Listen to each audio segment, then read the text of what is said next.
Let's go for it.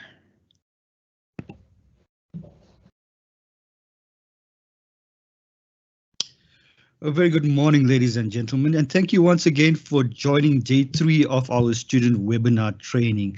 If you missed us for the past 2 days, don't be too left out. I will actually tell you how you can secure the recordings from the previous 2 days as well. Now, as you know, part of this training is to address the digital competencies that you need to transition to an online teaching and learning environment. And over the past 2 days, we've tackled issues relating to the My Exams platform, the different types of assessments that you will engage, as well as yesterday we had a critical conversation around the proctoring apps that will be used at UNISA. So part of these sessions, which we have are to cater more specifically for those of you that are at home, that have the time to engage with us during the day. But you will also notice as part of our training program that we did something different this year. We actually catering for those that are also part of the working class. So if you missed out some, please feel free to join us next week as we have the same sessions repeated, but more towards the afternoon sessions. So you're welcome to join the sessions as well. In today's session, ladies and gentlemen, students, we will use the same procedure as we used for the past 2 days. So please feel free.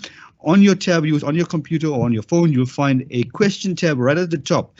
And that is the question space that you will use to post your comments, post your questions. And we have in the background a dedicated group of experts that are waiting to answer your questions and respond to you. So please use that to communicate with us as we start engaging in today's session. Also, a quick note of appreciation to all our Adobe colleagues and the colleagues from SRU that are joining us today to provide the support, as well as our producer in the background, David. Thank you very much for your support today. So, colleagues, today we will tackle 2 important issues, issues that have often been marginalized at UNISA when we talk about assessments, but it gives us an opportunity to engage this more critically so that it provides the kind of information that you need as you start engaging in the online assessment space. And the very first speaker today I have the privilege of welcoming to the floor is none other than Jessica Nell. And Jessica has actually won the UNISA Excellence in Tuition Award for Student Support in 2019. She also embraces new technologies and methods for teaching in e-learning environment. And in her 12 years of higher education experience, she has assisted many students with their managerial and decision-making capabilities, and also broadening their horizons to look at the potential considerations of how this actually unfolds in a global scope. Today, it's my pleasure to welcome Jessica, who will talk to us about academic integrity. Yes, you heard me right. Academic integrity in online assessment space. Welcome, Jessica. Thank you for taking the time for joining us today and also sharing your expert knowledge with the students and drawing from your academic background as well. I now hand over the platform to you, Jessica, as you take our students through the next session on academic integrity in online assessments. Thanks, Jessica. Thank you, Denzel. It's wonderful to be here, and I'm looking forward to just acquainting our students with what academic integrity is, how to avoid it, and really how to protect the value of your degree. So, what exactly is academic integrity? We define it as a commitment by academics, administrators, and students to demonstrate honest moral behavior in their academic lives. And this is even when no one is watching or you think you might not get caught. It's something that all universities expect of students without necessarily telling them exactly what it is and why you should practice it. It's what we call implicit knowledge, something that we pick up from university as we proceed through the years in our studies. It's the right way to think, to speak, to look and behave as an academic. So this embedded knowledge is based around 6 fundamental values. Honesty begins with individuals and it extends out into the larger community. As students seek knowledge and learn, they must be honest with themselves and with each other. Whether you seek knowledge by yourself or from your lecturer or with your peers, practicing honesty lays a foundation for lifelong integrity. Trust is a two-way street. Being worthy of others' trust and allowing yourself to trust others goes hand in hand. Students promote trust by preparing work that is honest and thoughtful and genuine. Your lecturers, on the other hand, promote trust by setting clear guidelines for assignments and for evaluating your work fairly and in a good turnaround time. Which leads us to fairness. Treating others impartially is an essential part of creating ethical communities. Impartiality and objectivity reinforces the importance of truth and ideas, logic and rationality. Students engage in fairness by doing their own original work and acknowledging borrowed work appropriately through referencing, and they're respecting and upholding the academic integrity policies of the university and maintaining its good reputation. Like trust, respect in academic communities is two-way, and it requires showing respect for yourself and for others. Respect for self means tackling challenges without compromising your own values. Respect for others means valuing the diversity of opinions and appreciating the need to challenge, test, and refine your ideas. Being responsible means standing up against wrongdoing, resisting negative peer pressure, and serving as a positive example. Responsible people will hold themselves accountable for their own actions and work to discourage and prevent misconduct by others. Lastly, being courageous. It means acting in line with your convictions. Like intellectual capacity, courage can only develop in environments where it is tested. Students who show courage will hold themselves and their fellow learners accountable to the highest standards of academic integrity, even if it means a negative consequence, such as a bad grade or even, payback from your peers. So what do all these values mean in the real world? Well, on a personal level, acting with academic integrity shows you're an ethical person and that you have ethical values. These are valuable characteristics that employers are looking for. And the reverse is also true. Students that act in a dishonest way in their studies also act dishonestly in their workplaces. So if you're caught cheating at university, it could have serious consequences on your ability to get or keep a job. Not only that, but think how it impacts on your own self-concept. If you cheat, you don't build confidence in yourself and your own abilities. And if a student chooses to take a path of dishonesty, even what seems like a small thing, like sharing or helping another student with an answer, this individual action is going to filter up to an institutional level. Students that cheat give the university that they come from and the qualifications that they earn a very bad reputation. Employers and other universities may choose not to hire these graduates or accept students from that university because they don't trust that these graduates have the knowledge, the skills, and the attitudes associated with that degree. Quality assurance bodies like the Council of Higher Education in South Africa and professional associations like the South African Institute of Chartered Accountants, they might decide that the degrees from our university are not of an acceptable quality, and then they de-accredit the degrees. The result, even students that don't cheat during their studies are in danger of having their degrees devalued because the university as a whole is devalued. Everyone loses.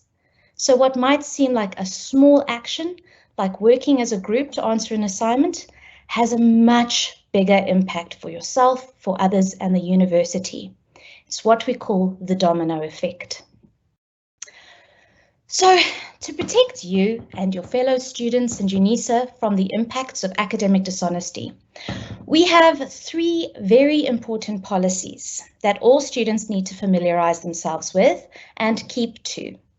The first policy you should check is the UNISA rules for students. These are general rules that set out how the university works, including things like your applications and your registrations, supplementary exams and deferments and so on.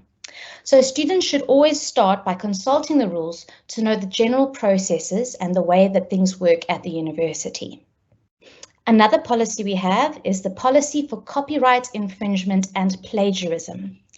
And this policy deals with copyright infringement, which is when someone copies work that someone else made without that person's permission. It'll be sharing a textbook through a Telegram group. So you are effectively interfering with the publisher in that case.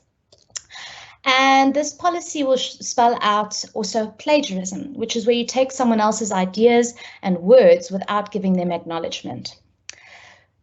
So this policy highlights how these transgressions are dealt with, and these are dealt with in line with the next policy, the Student Disciplinary Code. This code sets out what a student can and can't do at university, and the rules are aimed at upholding our name and reputation, maintaining order, discipline, safety and security for our students, ensuring the academic integrity of our processes and the quality of our qualifications. Now that's all well and good, but I still haven't given you some examples of what is academic dishonesty. There are many forms it can take. Let's start with contract cheating or ghostwriting. So some dishonest people out there are going to attempt to sell you the answers for assignments and exams, either in person, through social media, like messaging services like Telegram and WhatsApp, or through websites that claim to offer assignment answers. And this is called contract cheating or ghostwriting.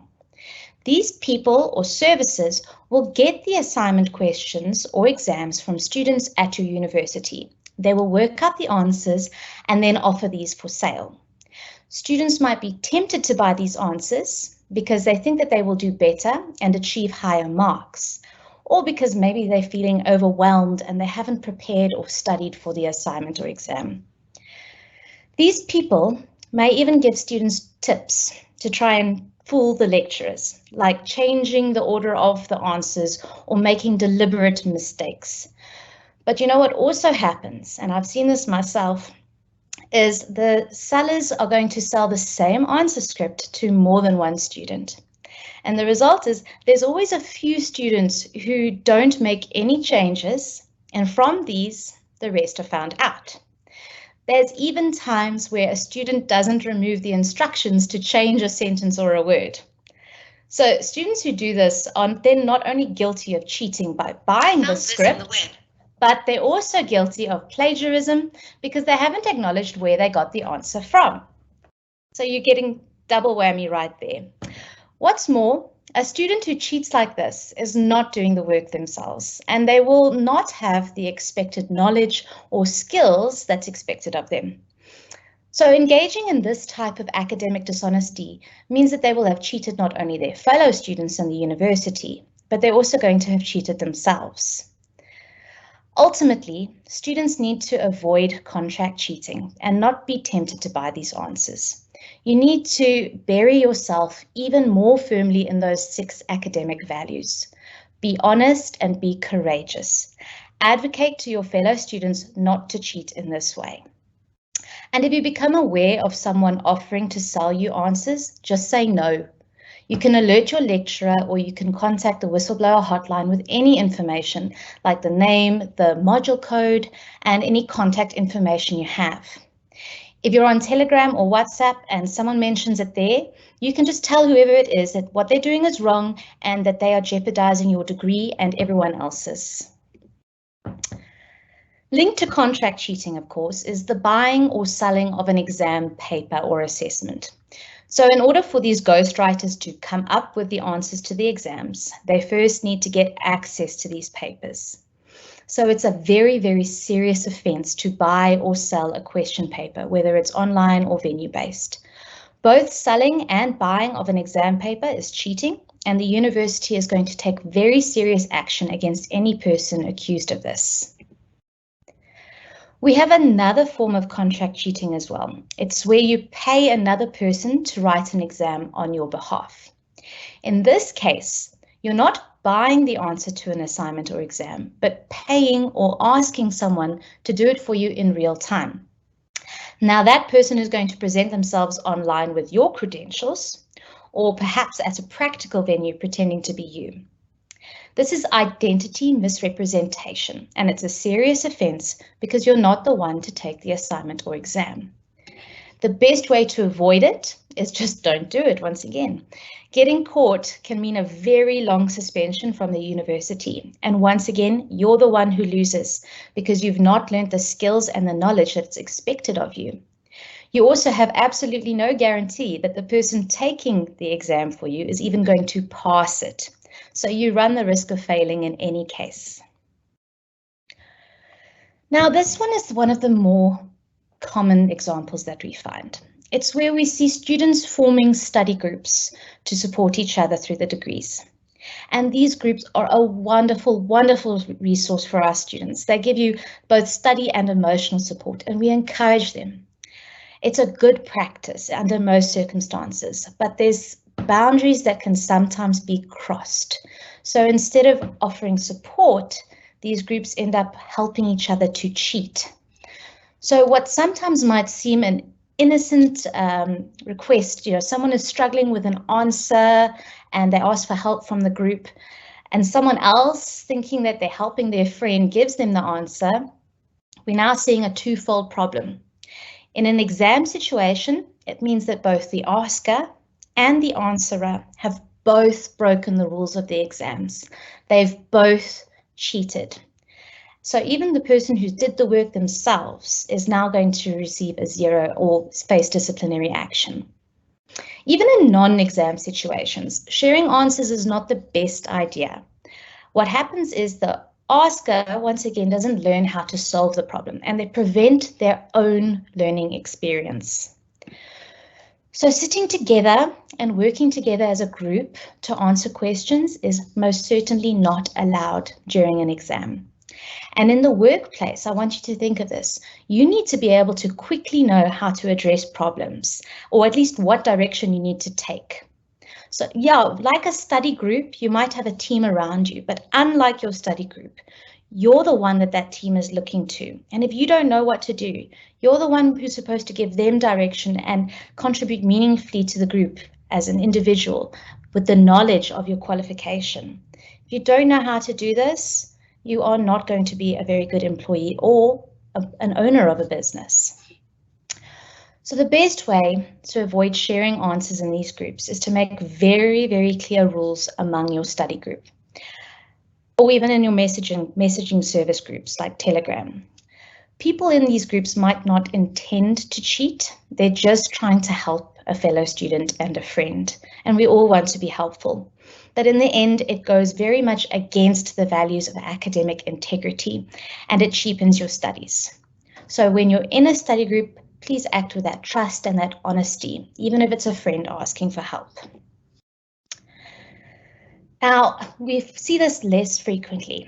Sometimes it feels like that period between when you registered and when it's the exams just goes much, much too quickly. And before you know it, you have an exam happening the next day. You might not have been working consistently throughout the semester, and you might be feeling very unprepared. And some students then go and get a letter from the doctor to miss the exam, or they buy one from a fake doctor. And this is illegal. Not only is it against our policies, but it is against law. So you can avoid feeling stressed by making sure that you're working throughout the semester, and rather than trying to do a burst of work at the end. Furthermore, make sure that you don't take too many modules in one semester. So I'm foreseeing we might see an uptake in this because so many of you are under a lot of stress with this super semester and having to write so many modules over a shorter period of time. Try to pace yourselves as much as possible. Now, in the online exam environment, we're seeing connectivity and file submission issues. We do know that sometimes things can go wrong during the exams. Your connectivity drops, or for some reason the electricity is cut. It's your responsibility to try and make sure that you plan for some of these eventualities. You need to be aware of the load shedding schedule, for example. If you work on a laptop, make sure that the battery is charged before the exam. Have a backup place you can go to where you know they are on a different schedule, or maybe it's a coffee shop if it has to be, and then you can just get permission from your lecturer and alert them. So we're aware of these unexpected events, and we have a process in place for you to apply for an aggregat for these unforeseen events, but you're going to need to have proof, be it your schedule or along those lines. Because if you lie about experiencing a loss of connectivity or electricity, you're actually cheating and you are transgressing our student disciplinary code because you are misleading the university. The university will be able to check load shedding schedules. So they will also be able to verify power cuts with the municipality, and with internet service providers, they can check if there was a service interruption. Now, similarly, if you submit an incorrect file or an improperly scanned file on purpose, this is also attempting to mislead the lecturer, and it is cheating. So you have to be very, very careful that you submit the correct file. I would advise that you have only one folder, you have a folder specifically for your exam script, and you only load that exam script in that folder. So there's no chance you can submit the wrong file. Because if you submit the wrong file or it is a corrupt file, you forfeit that exam opportunities and you're going to have to re-register and write the next exam. In some subjects, you are asked to report on a practical or work integrated experience. This is like doing a practical at school. Now, if you falsify part or all of that report, or if you forge someone's signature, if they had to sign off on the report, to make it look like that you completed the work, this is a very serious offence. If you forge someone's signature, they can lay a criminal case against you because it's fraud. Now, one instance of academic dishonesty that we see it very, very frequently with our students is plagiarism. And this might not be because you're doing it intentionally. It's more a matter of you need to practice the skills to prevent plagiarism. We have an excellent MOOC. It's the Academic Integrity MOOC. So if you register on our MOOC site, you can look for the code UOL018. It provides a definition for plagiarism for you, and it gives you tools on how to avoid it. So please go and register for that if you have a chance. Because plagiarism is when you use someone else's ideas and you don't acknowledge them.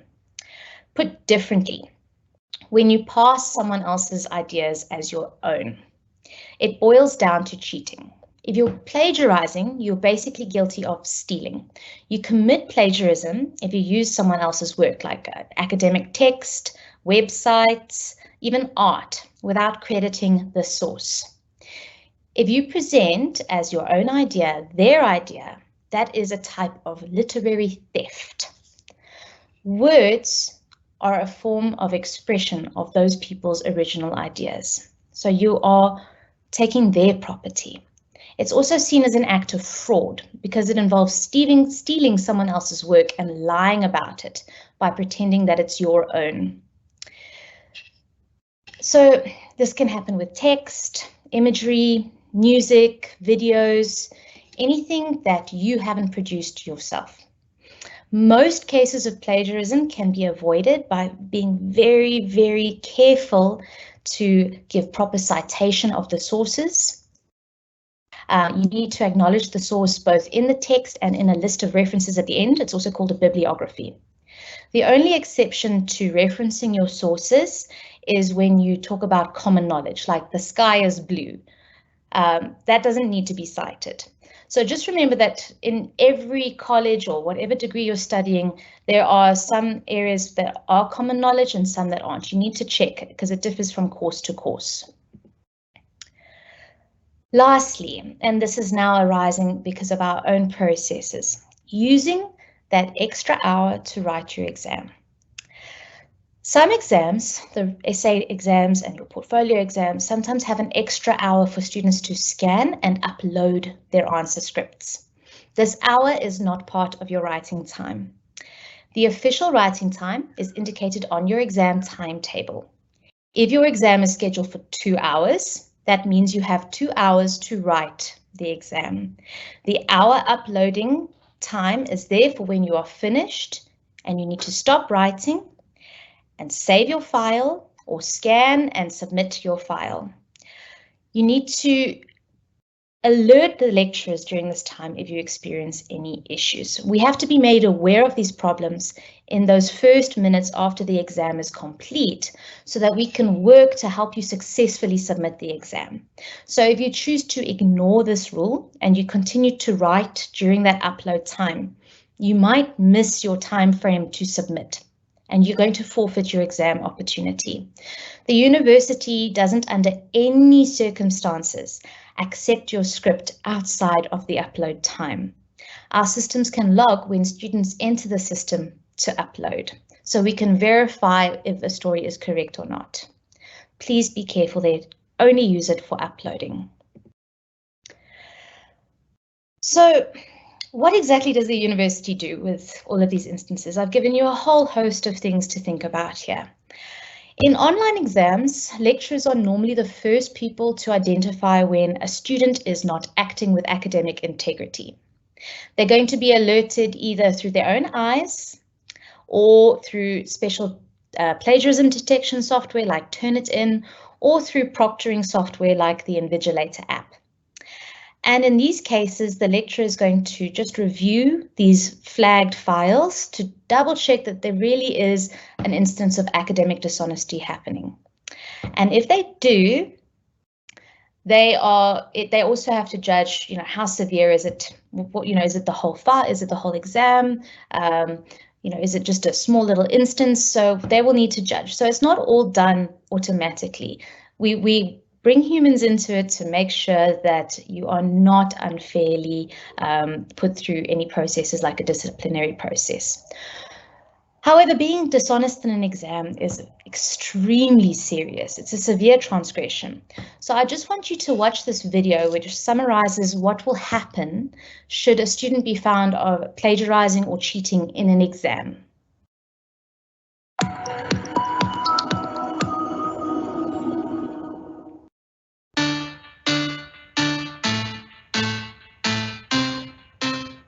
If your conduct in an exam does not uphold our student values at UNISA, the following process will unfold. Your lecturer will allocate a 0 mark to your script and report the matter to the relevant student disciplinary office within the college. When your lecturer reports your case, they put together an evidence file. This is everything that shows why they believe you have acted in a dishonest manner. Other academics will review the evidence and will decide if there is enough to substantiate the allegation. If they feel there is enough evidence, the case will be sent to the registrar's student disciplinary office for official disciplinary action and a charge will be made against you. You will receive a letter informing you that you have been flagged for cheating or plagiarism, and that, unless you decide to contest the charge, you will receive this warning letter and a 0 for the exam or portfolio. If you decide not to contest the charge, the matter is then closed, as long as you are not found guilty of the same charge within the specified period of time. Should you decide to contest the charge, you will be called to a student disciplinary hearing. This is a committee made up of academics from all the colleges that hears all of the evidence and decides on the probability of the evidence whether you are guilty of having transgressed the student disciplinary code. You have the opportunity to see the evidence against you and to present your own evidence. The committee, having looked at all the evidence, then decides on whether you are likely guilty, and if you are guilty, what sanction you will receive. If you are unhappy with the outcome, you may take your case to the Student Disciplinary Appeals Committee. This committee is made up of other academics represented by each college. You will have the opportunity to present your case, and all of the evidence will again be considered. The committee then deliberates and makes a decision, and this decision is final. So what can actually happen if you're found to have acted unethically in the exam? Your lecturer might give you a 0 for your portfolio or exam, and this means that you will fail the module. It also means that you do not qualify for a supplementary because you do not have the necessary sub-minimum to qualify for the exam. Next up, you can receive a written warning, and this warning can include a possible suspension from the university if you're found guilty of another offence during the same time. Written warnings are not to be dismissed. They appear on your certificate of conduct, and that's part of your academic record. In other words, if you have to send a possible employer or another university your academic record, they're going to be informed of this unethical conduct on your behalf. Another consequence is a student having their module registration cancelled, and they're going to forfeit any money that they've paid for it. And you might also be stopped from registering for a period of time. It can be anything from 1 semester to 10 years.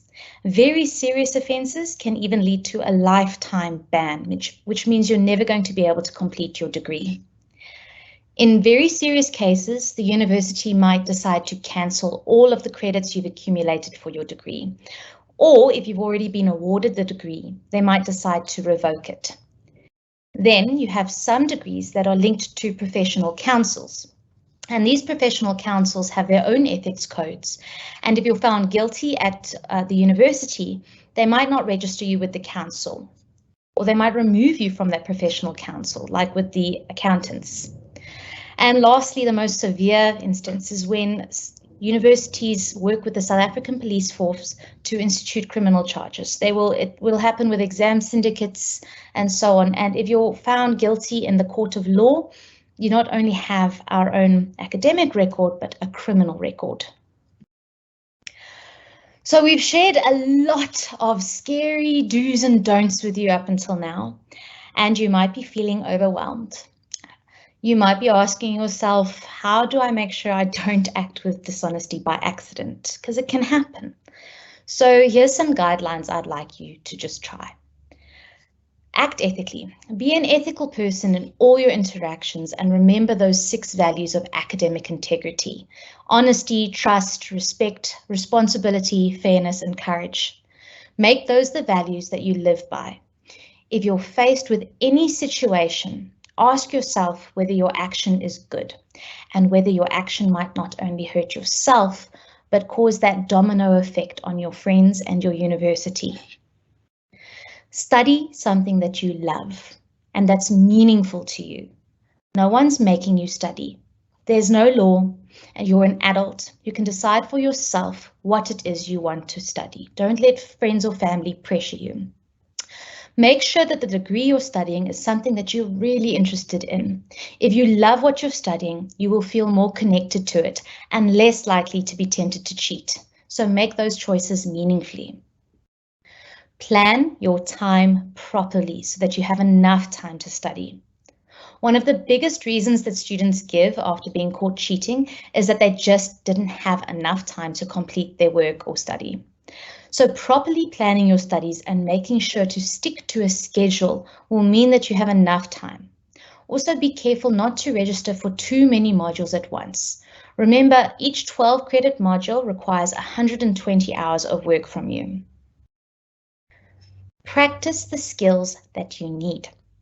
Students may feel panicked because they don't have the necessary skills to do well at university. That's what they think. Really, this might be computer or online skills and writing and originality skills, or even referencing and paraphrasing skills. Rather practice these skills and you will acquire them. Why not join that academic integrity MOOC that I told you about earlier, that UOL 018?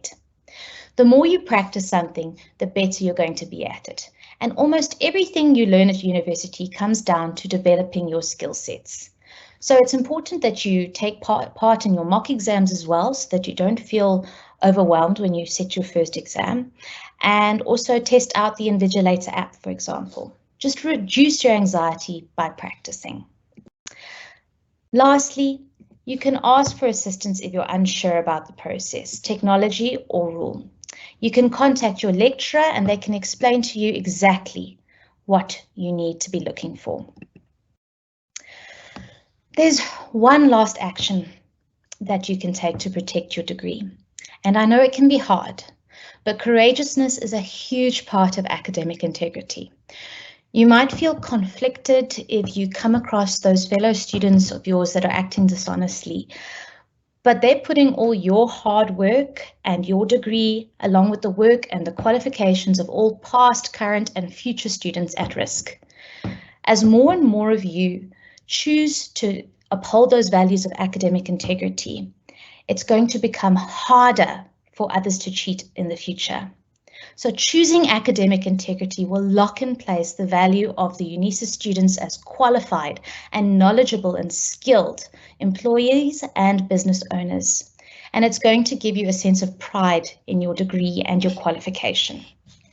So if you're prepared and courageous enough to report these instances of academic dishonesty, you can contact your lecturer, or you can go directly to the whistleblower hotline to be anonymous.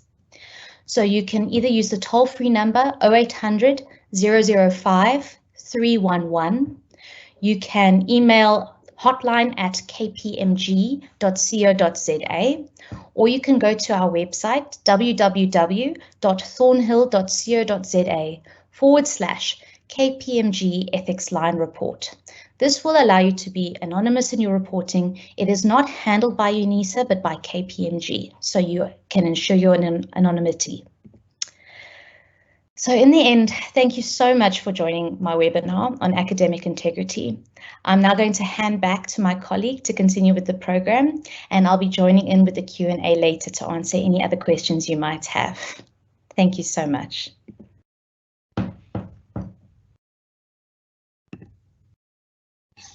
Thank you very much, Jessica, for unpacking quite nicely what academic integrity means at UNISA. But more specifically, I think you've contextualized it quite nicely for our students on some of the challenges that the students experience, some of the pitfalls, and how the students can actually avoid some of those issues. I've seen some very interesting questions coming up on the chat, so I'm going to give you some time to reflect on that, Jessica, and ponder on those questions as we later engage after Puntia's session on those questions, so it gives you some time.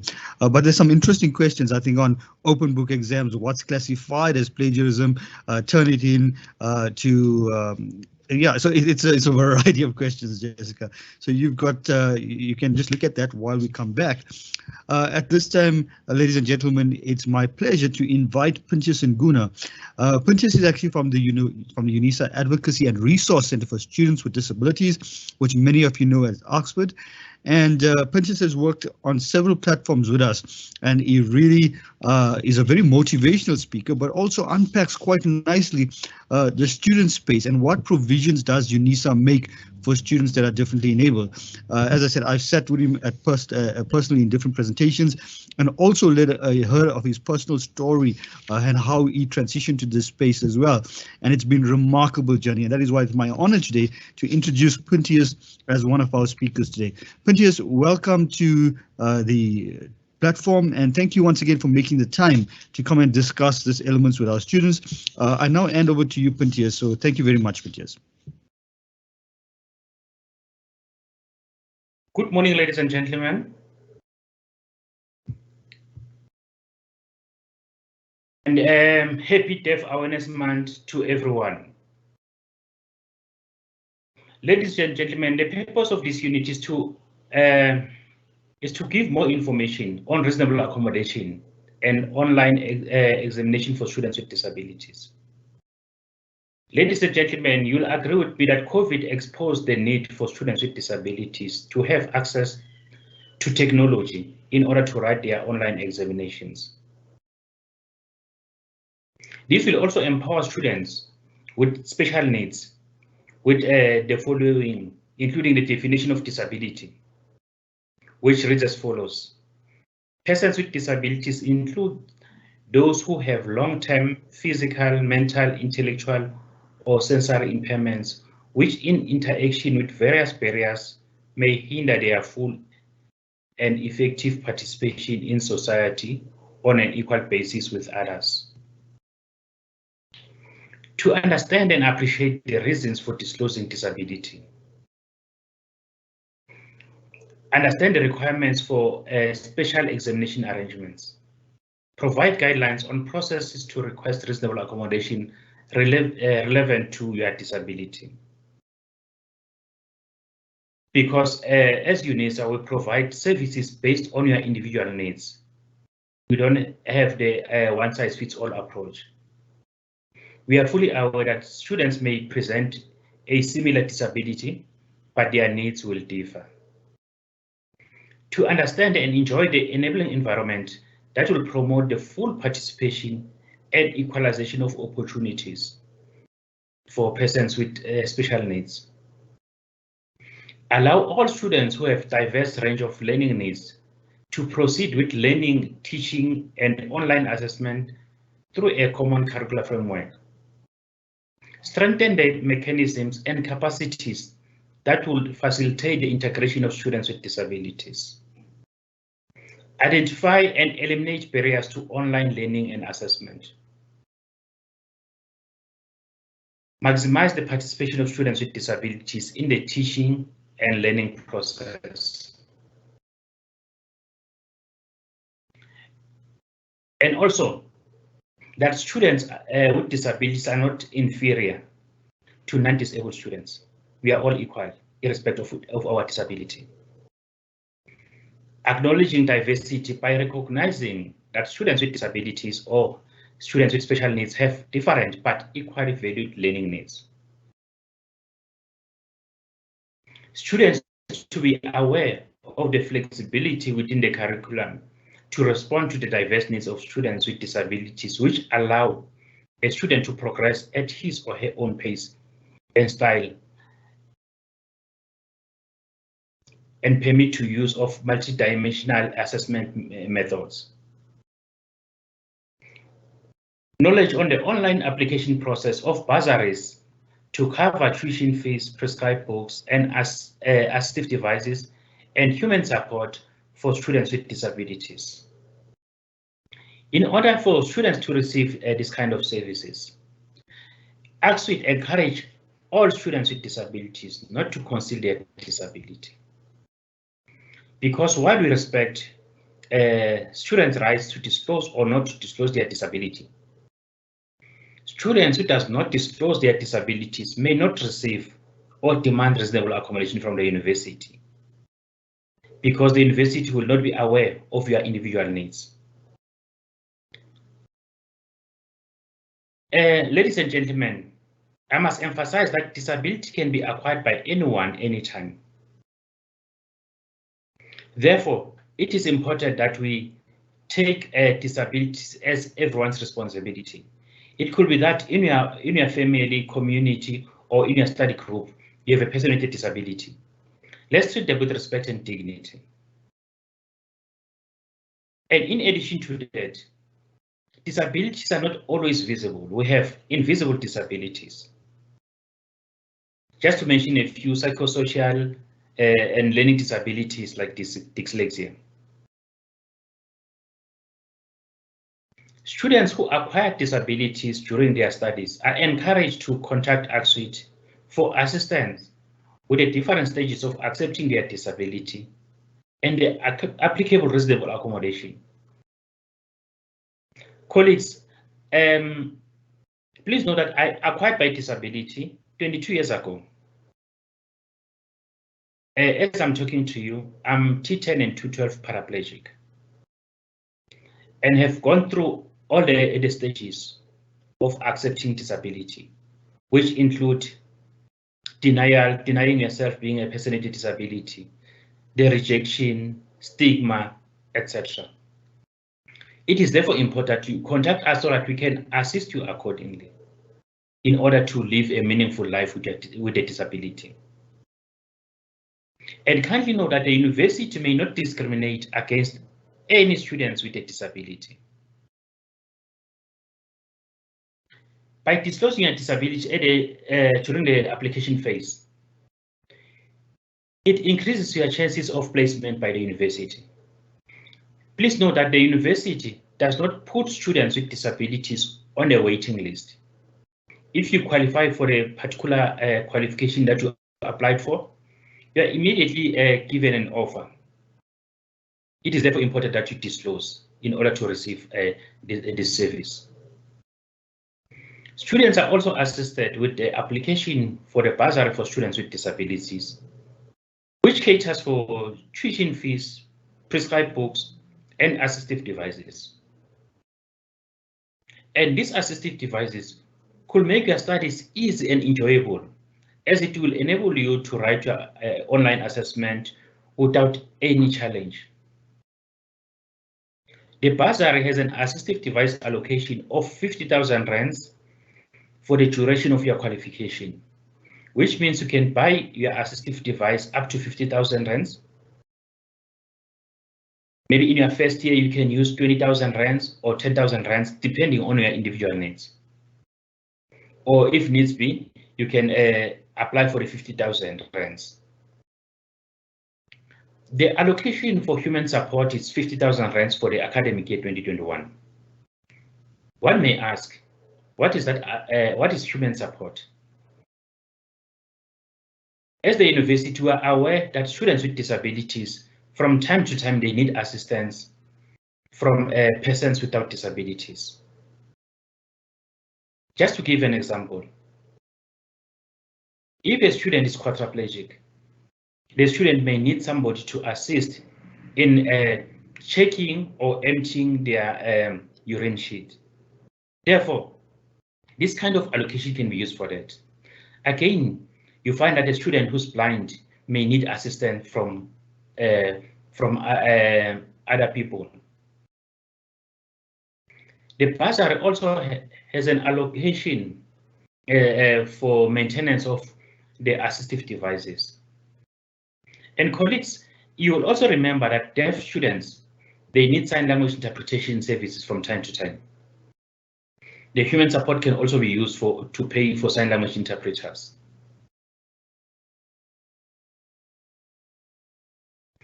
And students can also receive a 2,000 rands once off payment for medical assessment, because in order to receive all the services that I've mentioned, we need a confirmation of your disability. Therefore, this money can be used to consult and obtain the required documents. Application form is available for the bursary, and then that will be form part of the MOOC, which will be published. In terms of registration, students who complete special assistance form at the point of registration are able to receive study material in accessible formats relevant to their disability. E.g., a student who's blind who would prefer Braille can receive Braille material. Partial sighted student can receive large print, or a blind student who acquired the disability late in life. They may also request audio material or electronic material, which is screen reader user friendly. And also the application for special assistance is also available in the MOOC. At the point of registration, students with print disabilities can also request prescribed books in electronic format to study using their laptop with screen readers or text magnification software, including students with learning disabilities, by completing the form. Students with print disabilities may also request electronic recommended material from our library by sending an email to leaddisability@unisa.ac.za.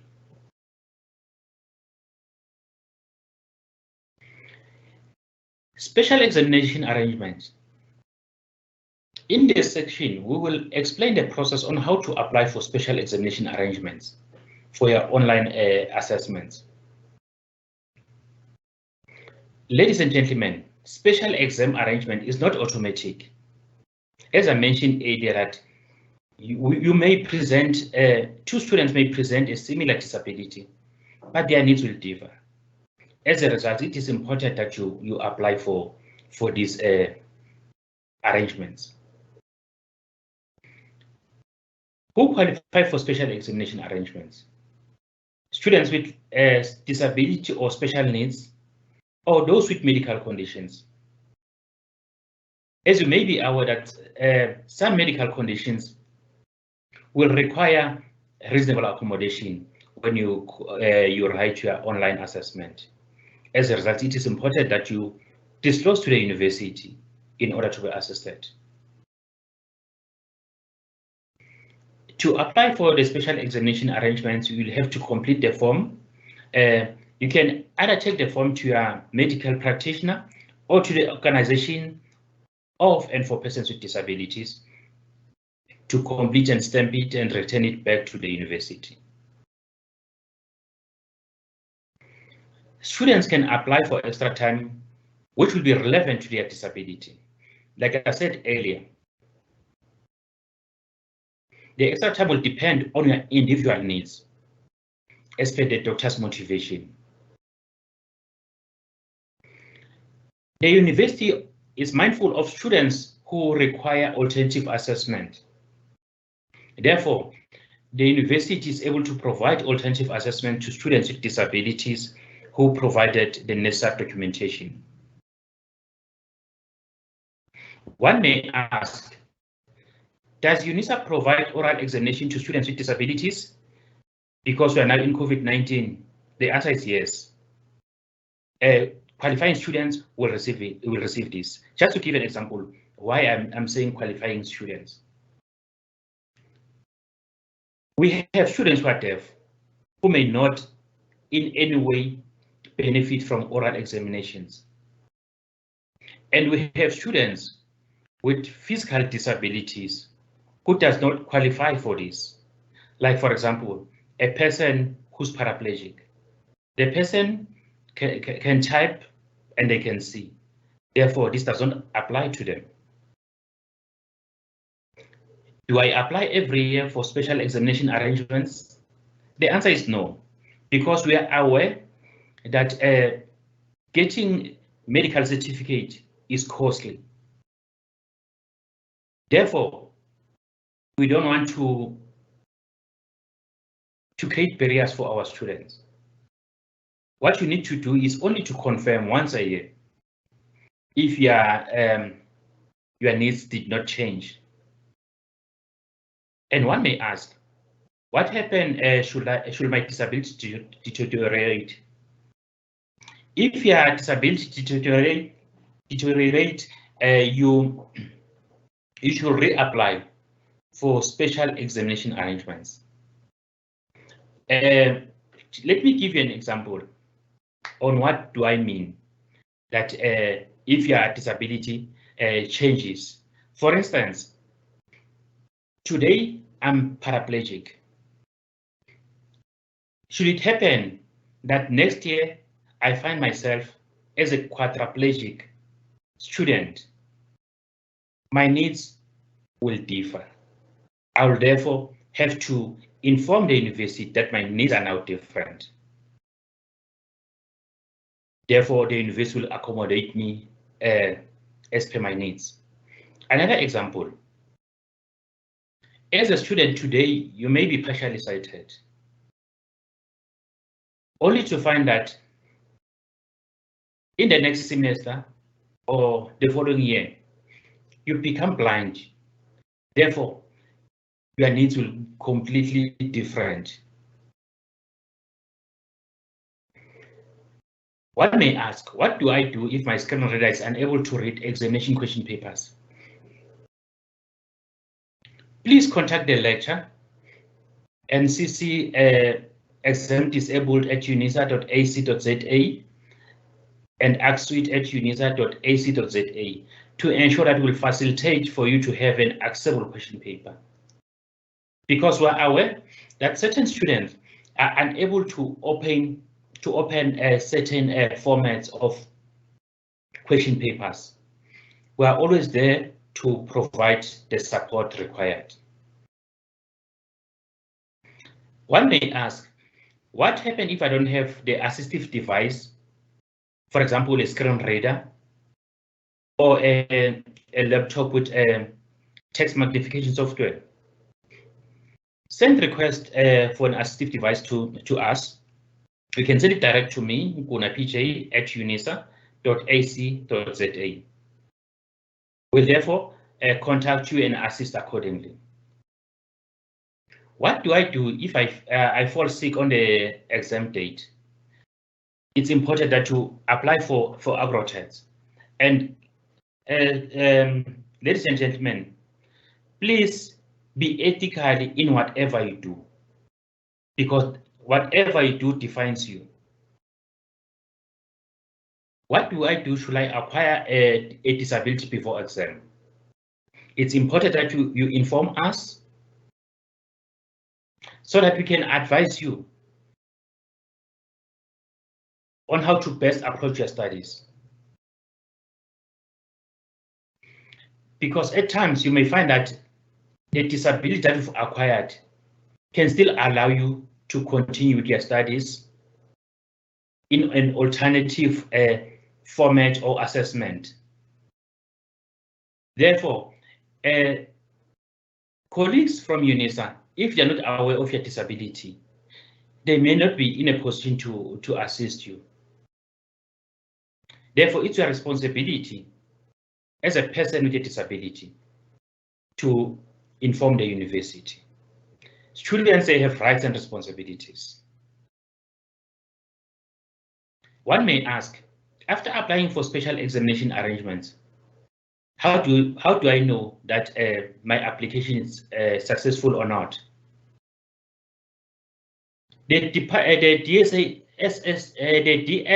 DSAA, which is the examination section, will send you a confirmation letter confirming that this kind of special examination arrangements will be applicable to you in this particular exam period.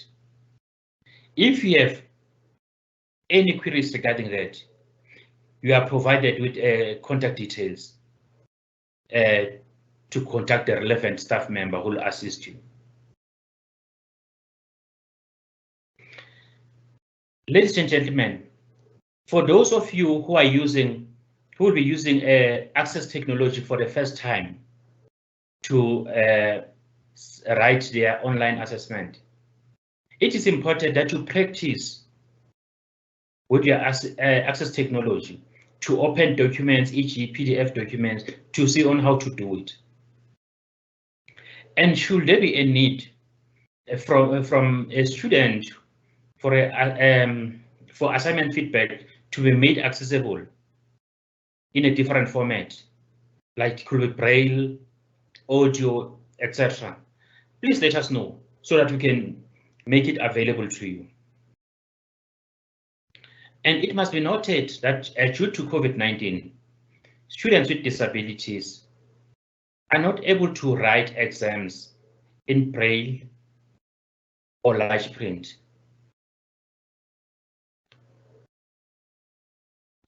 And ladies and gentlemen, we are aware that there's an email or emails that have been sent out to students regarding the Invigilator app.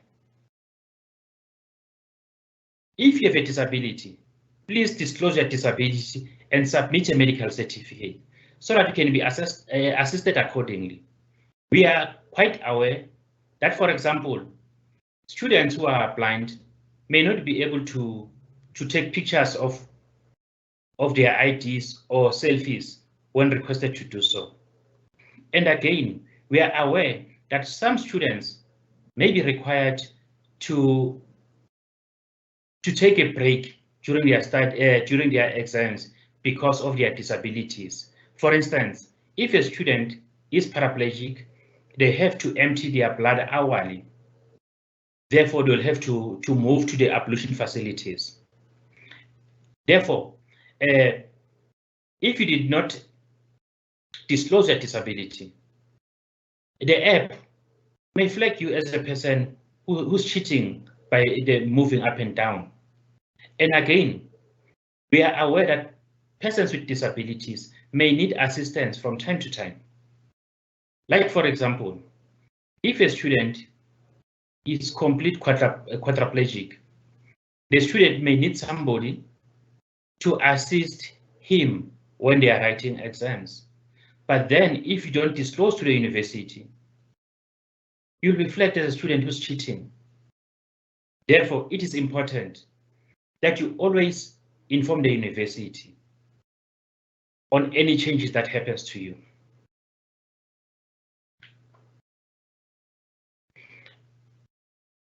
Colleagues, it is important that you make contacts with other students with disabilities to advise you on how to use access technology, especially if you're new in the world of disability, or you've just received a new assistive device.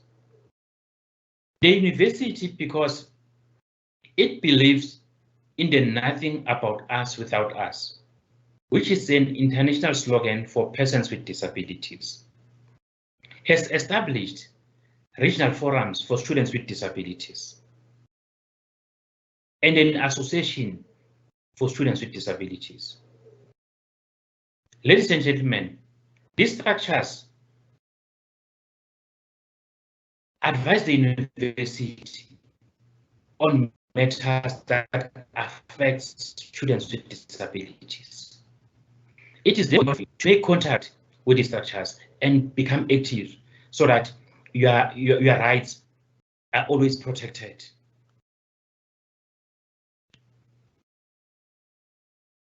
As mentioned earlier, students may apply for special examination arrangements by requesting their medical practitioners to complete the document. It is important that as we finish this session today, that students with disabilities or those with special needs have an understanding on how to manage the extra time allocation for their online exams, because when students with disabilities apply for special examination arrangements, they also receive extra time. It is important that when you start your exams, make sure that you monitor the time allocated to you. Don't exceed the time.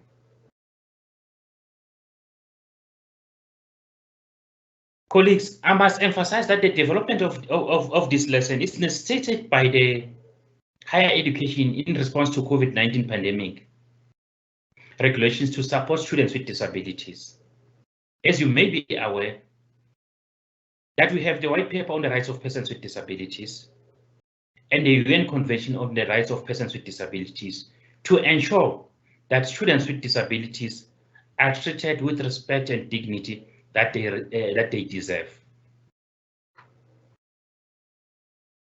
After completing this lesson on the MOOC, students should be able to understand the requirements for the special examination arrangements, because in the past we had students without disabilities who tried to cheat the system, who attempted to apply for these arrangements. It is therefore necessary that whenever you apply, the form is completed by your medical practitioner or the association for persons with disabilities. By so doing, ladies and gentlemen, we are not taking you back to the medical model, but just to ensure that we accommodate all students as an hotel institution. Students should be able to request study material in alternative formats, which is relevant to them. Recognizing that students with disabilities have different but equally valued learning needs, must be well prepared for your first online examination using access technology. Students with disabilities must be able to apply for financial assistance to cater for their tuition fees, prescribed books, and assistive devices. Ladies and gentlemen, assistive devices are not only restricted to laptops. It can be a motorized wheelchair for students with who are quadriplegic. It can be a manual wheelchair for paraplegics and those who are amputated, digital voice recorders, hearing aids, as mentioned earlier, payment for sign language interpreters and human support. By so saying, I'd like to encourage you to apply for assistive devices that are relevant to your disability.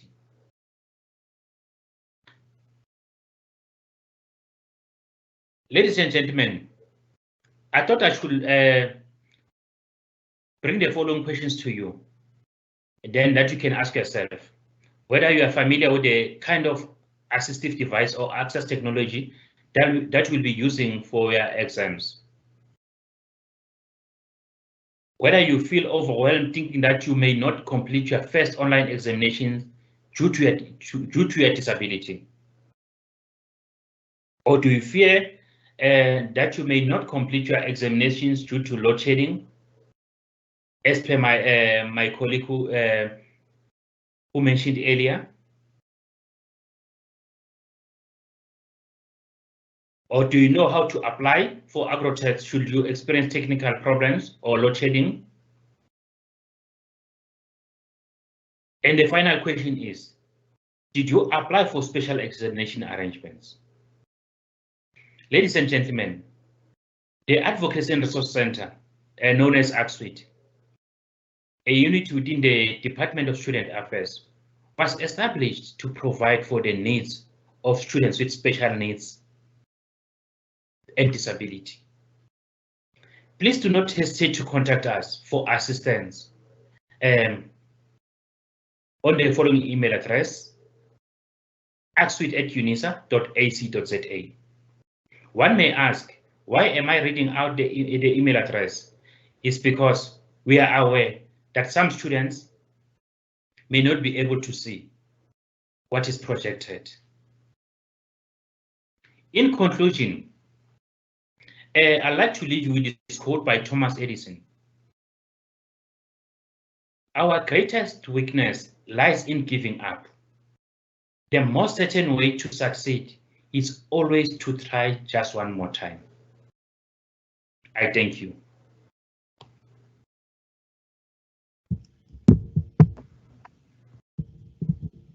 Thank you very much, Pinterest, for that. More specifically, unpacking exactly what that means for us at institutions such as UNISA, and also what provisions we make for students in the upcoming online examination. Ladies and gentlemen, as you know, the theme for the session is on understanding the core skills that are needed for students in an online assessment environment. And what Pinterest has actually showed us is the inclusive nature that we really need to think about in terms of how we approach our assessments. We now have a few minutes, and what I would like to do is invite our panelists, Jessica and Pinterest, to the floor. And we're going to pose some of the questions that are on the chat. But I see majority of the questions have been answered by the colleagues in the background. So thank you very much, colleagues, for your proactive engagement with those questions. But I thought for the sake of conversation, Jessica and Pinterest, if we might have addressed some of these issues so that we also familiarize ourselves, because I see there's some overlapping issues, but also some critical skills that might be needed. Jessica, from your side, let me bring you first to the floor. Open book exams. Everybody is talking about open book exams, right? And I see, firstly, what exactly do we mean by open book exams at UNISA?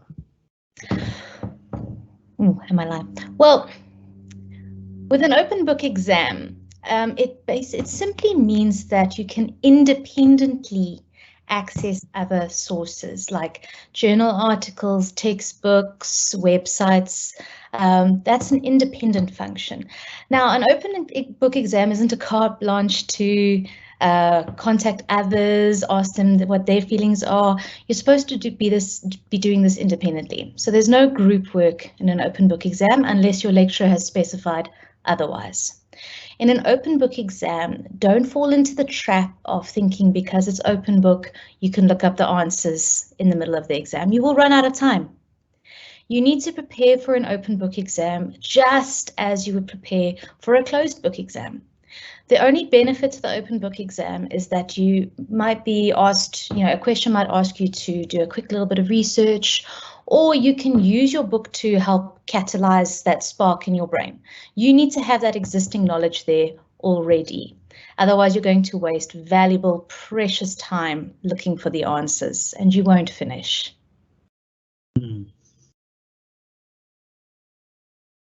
And don't forget to quote, to reference your source. Thanks, Jessica. Actually, I'm coming to that point now. Jessica, referencing.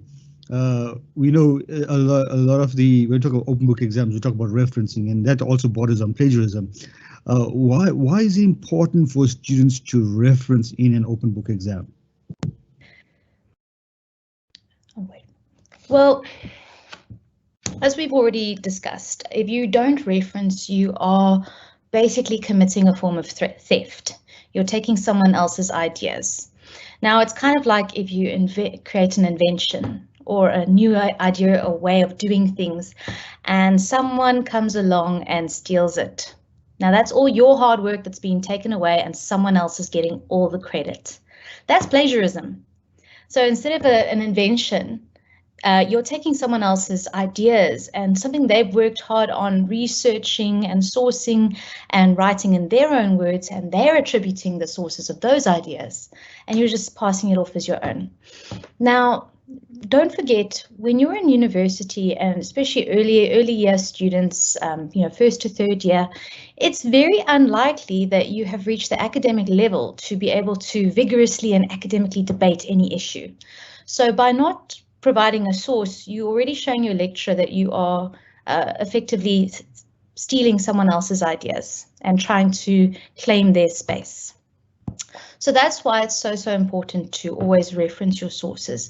Now, you can do this as part of preparing for your exam. You already know what textbook you are going to be consulting, so you can go ahead and prepare the full reference and the in-text reference for that textbook. What I would advise you to do is the UNISA library has its LibGuides. It's library guides. So go to the UNISA library, and each college and even department has its own library guides, and they will often give you their referencing approaches. So guides on how to reference. Business management and the College of Economic and Management Sciences, for example, prefer to use the Harvard referencing system. Other institutions might prefer the APA style. So just go double check that. You can check with your lecturer as well. But yes, the library will have guides on how to do all of these referencing techniques, so you can prepare them in advance.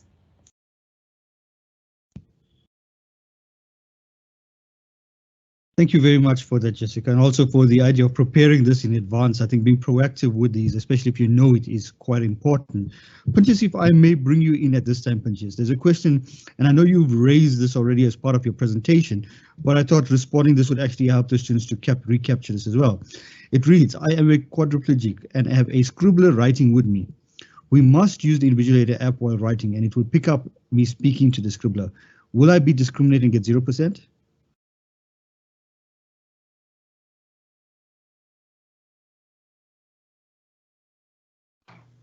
Thanks for the question. As UNISA, we are sensitive towards the needs of students with disabilities. Therefore, as a student who's quadriplegic, we are advised to submit a medical certificate confirming the nature of your disability to the university so that you can be exempted from the Invigilator app. Just to add on that one, we are also aware that as a person who's quadriplegic, from time to time, you may need to use the ablution facilities. Therefore, if you don't disclose, you may be disadvantaged. But if you disclose, we'll make sure that you receive a reasonable accommodation. Thank you.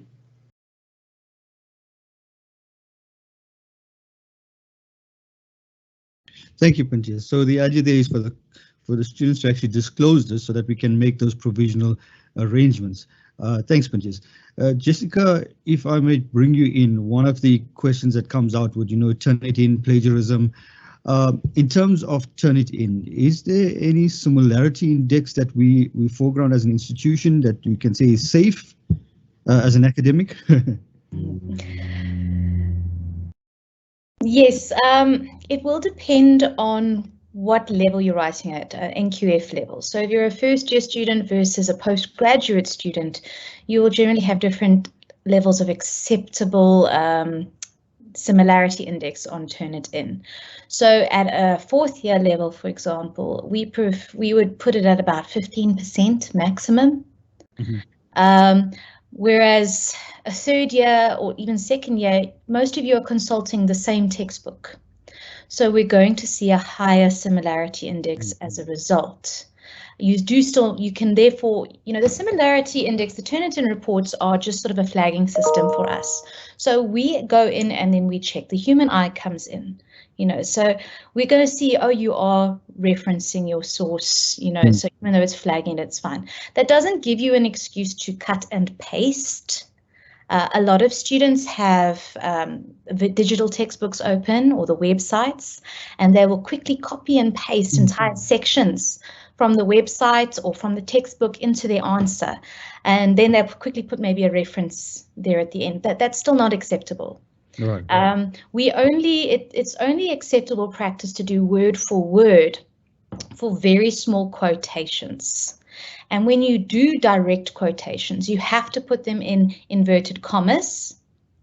And it's most often used with, say, where you're doing a definition or you're clarifying a concept. So you might say, according to Ping and Mayer, bracket 2019, and then you can do page number, close bracket. The integration responsiveness framework is da da da da da, and you can put that in inverted commas. But it's not acceptable to cut and paste entire sections from another text, because what work are you doing in that case? You are then expecting the marker to mark the work or the website or the textbook by doing that. We're not then not marking your efforts. So you really do need to phrase things in your own words, which is going to drop down that similarity index in the end.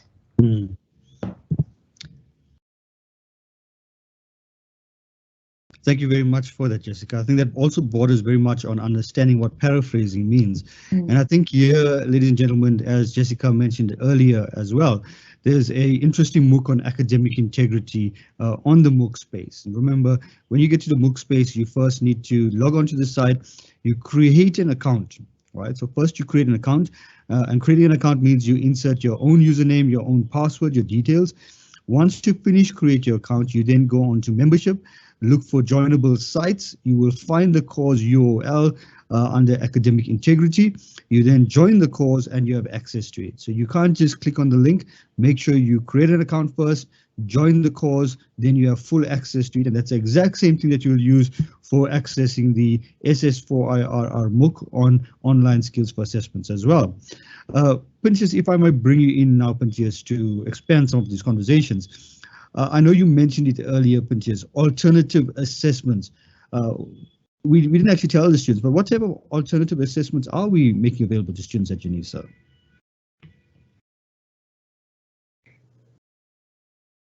Thank you so much for the question. In terms of alternative assessment, it depends on the individual needs of that particular student. Like for instance, the question that was raised earlier by the student who's quadriplegic. The student will need a scriber when writing exams, and the university must be aware of that arrangement. And again, you may find other students who may be quadriplegic who will prefer to do their exams orally through Teams. These are some of the arrangements that are available. And I will advise students, if they have a need which is relevant to their disability, to make contact with us so that we can also advise them whether the kind of assessment that they are proposing are relevant to them or whether they will disadvantage them, because we've been in the system for quite a long time. We're aware of the advantages and disadvantages of the assessment. And adding to that, then in terms of the Invigilator app, can not only disadvantage students who are quadriplegic. Other students with different disabilities may also be disadvantaged. Like, for example, if a student is using a screen reader to do their online exams. The screen reader will be reading everything that the student is doing. Therefore, that may be flagged as cheating if the student did not disclose to us that they are using this particular access technology.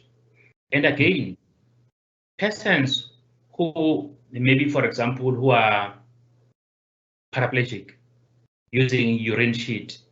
Urine sheet is a bag that is attached to the leg of the person, because the person cannot feel their legs. From time to time, they must lower their hand to feel whether the urine sheet is full or not. Therefore, by so doing, when moving up and down, that also may affect the student if they don't disclose.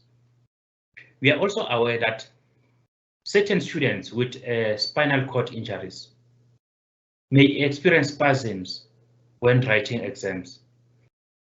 That time, they may need somebody or a family member to help them to calm down the spasms. It is therefore important that students always disclose their disability. We are also mindful of the Protection of Personal Information Act.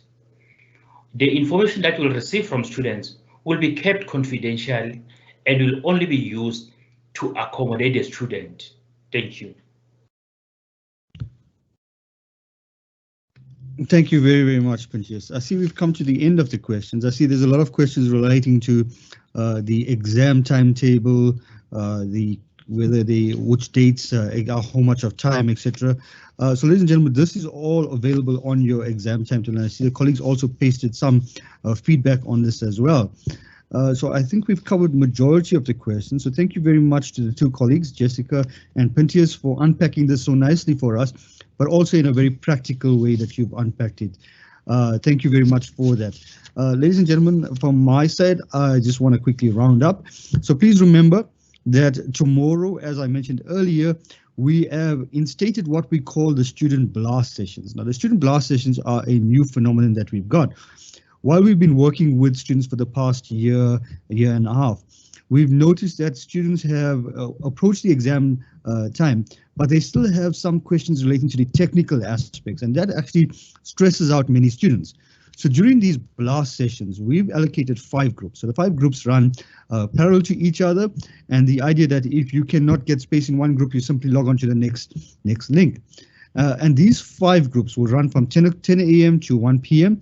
You then have the freedom to log onto the site, pose your questions to the group who will be working behind the scenes, whether it's a technical element that you need, whether, for example, what is a proctoring app, how do you upload the proctoring app, or how do you access the My Exam platform, or how would you download an exam paper. Those are technical questions that are critical for you as you start engaging with the exams. And we've created a space that you get 100% the knowledge that you need, as well as the skills, so that you don't stress out during the exams. So please feel free to join the sessions tomorrow, the student blast sessions. These are done in collaboration with the regions and the ADOV team that will be joining certain of these sessions. And if we have the additional time, we will obviously answer some of your other questions relating to the assessments, core skills, etc. that might pop up. From my side, thank you very much for the week, for joining us. As I said, remember tomorrow the blast sessions. Next week, please catch up with us on the evening sessions to join as a refresher as well if you want to. Remember, if you missed out any of these valuable sessions, YouTube is the channel that you go to. Log on to YouTube, search for Academic Development Open Virtual Hub, and you'll find the recordings of all our sessions on the YouTube channel. So for example, today's session will be uploaded by this evening, and then you can then access it to get a refresher as well.